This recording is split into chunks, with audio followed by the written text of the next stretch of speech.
기도하심으로 새벽 예배를 시작하겠습니다. 하나님 감사합니다. 오늘도 우리에게 새날을 주시고 예배케 하신 은혜에 감사합니다. 오늘 이 하루도 주님께만 영광을 돌리는 하루가 되게 하시고 임마누엘의 주님과 동행하는 하루가 될 수 있도록 인도하여 주옵소서. 우리가 가지고 온 모든 인생의 짐과 문제들은 온전히 주께 맡기게 하시고 오늘도 목자 되신 하나님의 날개 그늘 아래서 참된 안식과 평강을 누리는 하루가 되게 하여 주옵소서. 이 혼돈의 시대에 하나님의 백성들이 하나님과의 관계를 회복하게 하시고 먼저 그의 나라와 그의 의를 구함으로 이 모든 것을 더하심을 경험할 수 있도록 주님 인도하여 주옵소서. 예수님의 이름으로 기도합니다. 아멘. 찬송 406장 드리겠습니다. 고난 내 영혼 편히 쉴 곳과 풍랑 위로도 안전한 폭우 폭풍까지도 다스리시는 주의 영원한 발의지혜 주의 영원하신 판 함께하사 항상 나를 붙드시니 어느 곳에 가든지 요동하지 않음은 주의 팔을 의지함이라. 세상 친구들 나를 버려도 예수를 함께 동행함으로 주의 은혜가 충만하리니 주의 영원한 발의지혜 주의 영원하신 팔 함께하사 항상 나를 붙드시니 어느 곳에 가든지 요동하지 않음은 주의 팔을 의지함이라. 나의 믿음이 연약해져도 미리 예비한 힘을 주시며 위태할 때도 안보하시는 주의 영원한 발의지혜 주의 영원하신 팔 함께하사 항상 나를 붙드시니 어느 곳에 가든지 요동하지 않음은 주의 팔을 의지함이라. 능치 못한 것 주께 없으니 나의 일생을 주께 맡기면 나의 모든 짐 대신 지시는 주의 영원한 발의지혜 주의 영원하신 판 함께하사 항상 나를 붙드시니 어느 곳에 가든지 요동하지 않음은 주의 팔을 의지함이라. 아멘. 오늘 이 시간에 주시는 살아계신 하나님의 말씀은 구약 성경 욥기 8장 1절에서 7절의 말씀입니다. 수아 사람 빌닷이 대답하여 이르되 내가 어느 때까지 이런 말을 하겠으며 어느 때까지 네 입의 말이 거센 바람과 같겠는가. 하나님이 어찌 정의를 굳게 하시겠으며 전능하신 이가 어찌 공의를 굳게 하시겠는가.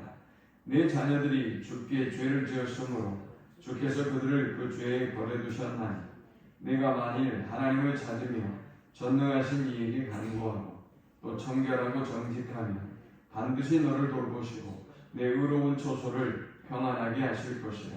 내 시작은 미약하였으나 내 나중은 심히 장대하리라. 아멘. 욥의 고난에 대한 엘리바스의 조언을 듣고 욥은 자신의 무죄를 항변합니다. 그리고 하나님께서 까닭 없이 나에게 고난을 주신다, 나를 괴롭히신다 라고 말했습니다. 또 그는 모든 책임을 하나님께 돌리고 있는 듯 말합니다. 또 지난 7장 11절에는 그런즉 내가 내 입을 금하지 아니하고 내 영혼의 아픔 때문에 말하며 내 마음의 괴로움 때문에 불평하리이다 했습니다. 하나님을 향해서 대놓고 원망과 불평을 합니다. 자, 이러한 욥의 반응을 본 빌닷이라는 그의 친구가 분노합니다. 만일 여러분들이 빌닷의 상황이라고 하면 어떨까요? 여러분들이 엘리바스의 상황이라고 하면 어떨까요? 여러분들이 친구를 정말 위하는 마음으로 그 고통에서 위로하기 위해서 먼 길을 찾아와서 지금 이 고통의 시간을 함께 하고 있어요. 그리고 이 친구가 어떻게든 이 고통에서 헤어나올 수 있는 조언을 여러분들이 사랑의 조언과 권면을 해요. 그런데 정작 이 조언과 권면을 듣고 있는 상대방은 하나님이 잘못하셨어. 하나님이 문제가 있어. 왜 하나님이 도대체 나한테 이렇게 하는지 모르겠어. 나는 죄가 없는 사람이야 라고 이야기한다면 여러분은 과연 이 상황을 어떻게 받아들이고 어떻게 반응하겠습니까? 이제 빌닷은 분노합니다. 그래서 2절에 내가 어느 때까지 이런 말을 하겠으며 어느 때까지 내 입의 말이 거센 바람과 같겠느냐 했습니다. 참다 못한 빌닷이 분노하면서 도대체 언제까지 그렇게 변명하고 언제까지 이 모양으로 있을 거냐라고 지금 욥에게 화를 내고 있습니다. 거센 바람이라고 했는데 거세다라고 하는 것은 욥의 말과 반응이 거칠다, 위협적이다 라는 의미입니다. 그런데 네가 지금 이 거칠고 위협적인 언사와 반응이 바람과 같다. 이 말은 너가 얼른 고집 피우지 말고 네가 네 주장을 하지 말고 얼른 회개하고 돌아오지 않으면 너는 바람처럼 사라져버려 라는 의미로 말하고 있는 것입니다. 또요 3절에 보니까 하나님이 어찌 정의를 굳게 하시겠으며 전능하시니가 어찌 공의를 굳게 하시겠는가 그랬습니다. 빌닷의 말은 두 가지입니다. 네가 언제까지 변명하며 회개하지 않고 라는 말과 두 번째 말은 하나님은 정의로우시다 라는 말입니다. 욥아 너 말을 들어보니까 하나님이 문제가 있고 하나님이 정의롭지 않는 듯 보인다. 하나님은 정의로운 분이야 라고 분노하고 있습니다. 만일 저와 여러분이 이런 상황이 되어진다, 빌닷의 상황이 되어진다 라고 해도 여러분이 조언한 사람이 자신의 의를 얘기하고 또 하나님께 책임을 전가하고 변명하는 모습을 보면서 우리도 빌닷처럼 반응할 수밖에 없을 거예요. 그런데 우리는 이 빌닷과 욥의 반응 속에서 세 가지 영적인 교훈을 얻을 수 있습니다.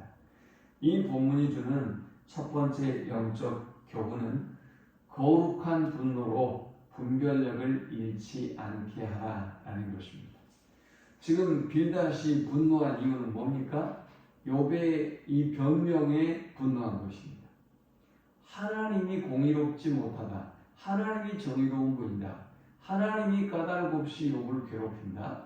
이것은 믿는 사람으로서는 참을 수가 없는 일이죠. 저와 여러분도 이런 말을 듣고 참을 수가 없어요. 혹은 저 죄인의 항변을 들으면서 우리가 그 항변을 그 변명을 그냥 고분고분하게 들을 수는 없죠. 더구나 하나님께 모든 잘못과 책임을 전가한다면 우리가 더더욱더 견딜 수 없는 상황 아니겠습니까? 코로나의 시대가 오면서 한국교회는 욥의 표현대로 마치 하나님의 관역이다. 욥이 이렇게 표현했죠. 그것처럼 우리는 세상의 관역이 되어서 얼마나 많은 화살을, 얼마나 많은 공격을 받았는지 몰라요. 모든 어떤 공격과 비난이 교회를 향했으니까 말이죠. 우리가 이런 광경을 보면 너무 억울하고 너무 기가 막히고 알지도 못한 저 세상 사람들의 비난과 공격 속에 우리의 마음이 상했던 것이 사실이죠.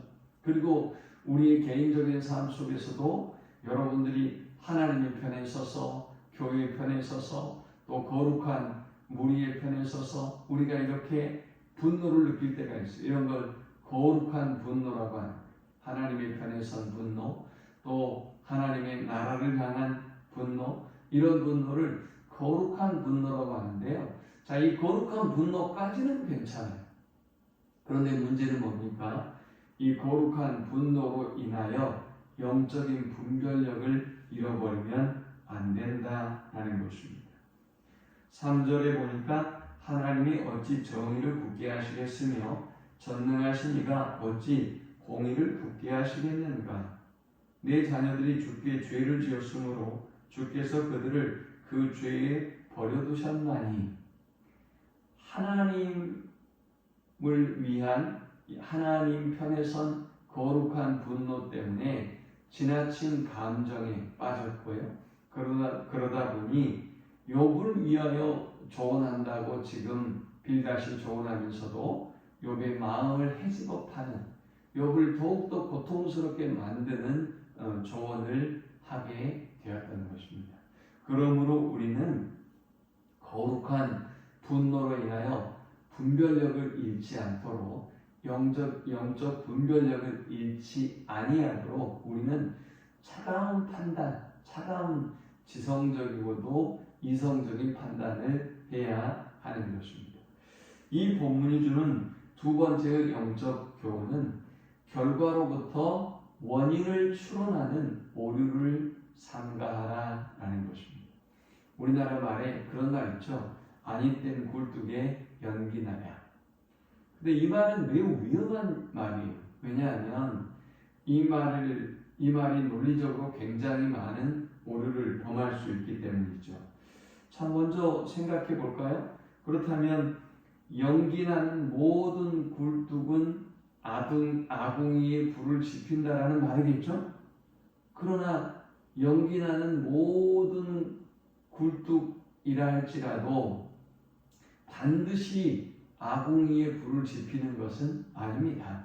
가령 예를 들면 불이 날 수도 있고요. 혹은 어떤 불에 의한 연기가 아닌 다른 연기를 피울 수도 있기 때문이죠. 그러므로 아니 땐 굴뚝이 연기나랴? 라는 말이 맞는 것 같지만, 그러나 그렇다고 해서 연기나는 모든 굴뚝이 다 불을 피우는 것은 아니다 라는 사실을 우리가 기억하고 주의하고 삼가야 해요. 또 다른 명제라고 생각해 볼까요? 이걸 논리학의 모순이라고 하는데요. 또 다른 명제는 연기나지 아니하는 모든 굴뚝은 불을 피우지 아니했다? 라고 말할 수 있는 것입니까? 굴뚝에 연기가 안 난다고 해서 아궁이에 다 불을 피우지 않는 건가요? 지금은 거의 완전 연소가 잘 돼서 아무리 불을 피워도 보이는 연기가 보여야 할 연기가 보이지 않는다는 거죠. 혹은 요즘은 전기로 아궁이에 불을 피우는 사람들도 많이 있죠. 가스도 완전 연소에 가깝기 때문에 연기가 보이지도 않지만 전기로 해서 연기가 보이지 않는 가정들이 태반이란 말이죠. 대한민국의 어떤 집에서 연기 나는 집이 어디가 있어요? 오늘 아침, 어제 저녁 연기를 찾아볼 수가 없죠. 이게 논리학의 모순이에요. 그런데 이 빌닷은 너희 아이들이 죽었지 않냐? 라는 결과로부터 그러니 너가 죄인이다 라는 추론을 하게 됩니다. 이게 얼마나 위험한 일인지 몰라요. 4절에 내 자녀들이 주께 죄를 지었으므로 주께서 그들을 그 죄에 버려두셨나니 했어요. 결과로부터 어떤 원인을 추정한다 라고 한다면 이거는 무서운 상상력을 발휘할 수 있고요. 무서운 오류를 범할 수 있어요. 그러므로 우리는 어떤 결과를 보고 판단하고 또 분별하는 일, 또 어떤 조언하고 권면하는 일에 주의하고 삼가해야 돼요. 마지막 세 번째 우리가 이 본문을 통해 얻을 수 있는 영적 교훈은 진리를 전한다 해도 적용의 대상에 대한 오류를 삼가하라, 주의하라 라는 것입니다. 오늘 빌닷이 말한 이 모든 말들은요 옳은 말이에요. 먼저 3절에 볼까요? 하나님이 어찌 정의를 굳게 하시겠으며 전능하신 이가 어찌 공의를 굳게 하시겠는가. 이 말은 하나님은 정의롭다라는 말이잖아요. 그러니 옳은 말이에요. 그런데 한번 생각해 보세요.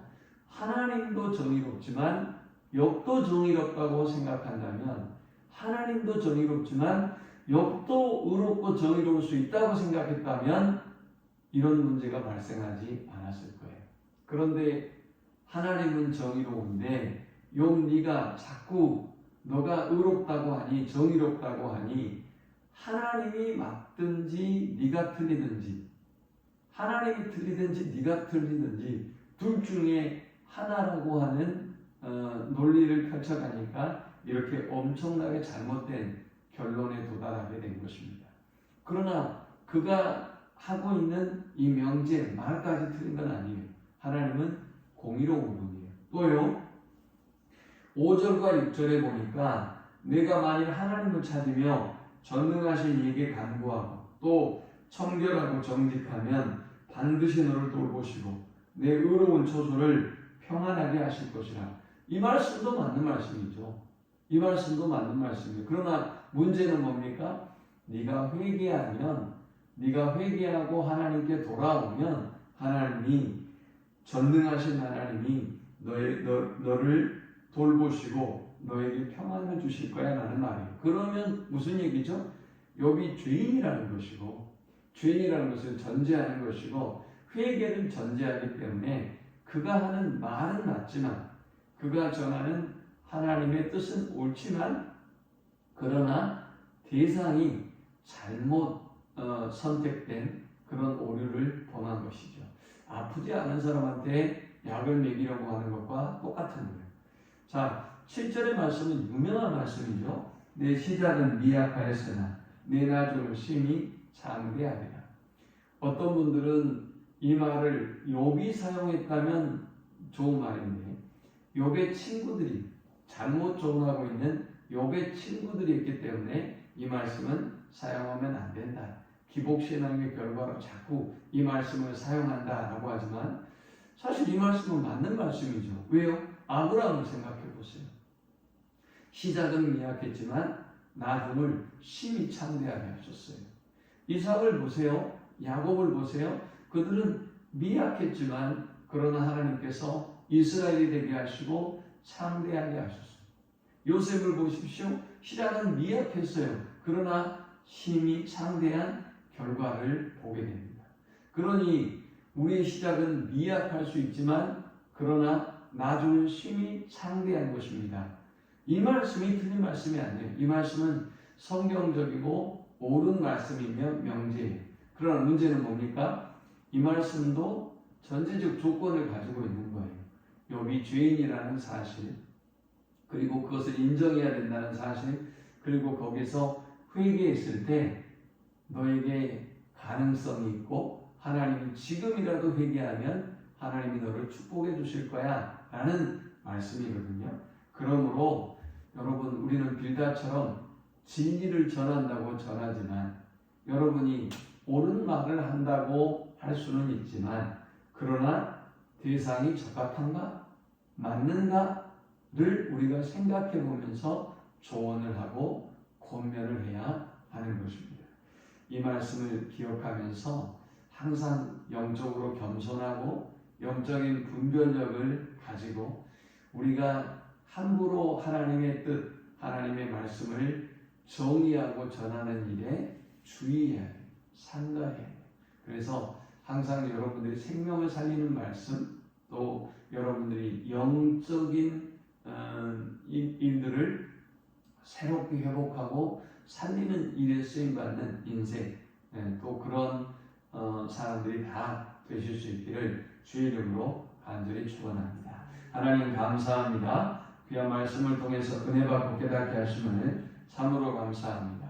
하나님의 뜻을 분별하고 또 영적인 분별력을 가지고 시대를 세우고 사람을 살릴 수 있는 일에 쓰임 받도록 우리를 인도하여 주옵소서. 우리를 사용하여 주옵소서. 예수님의 이름으로 기도합니다. 아멘.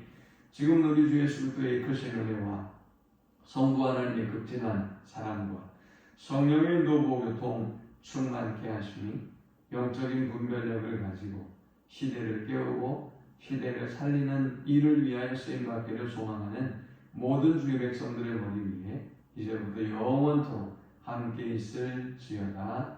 아멘.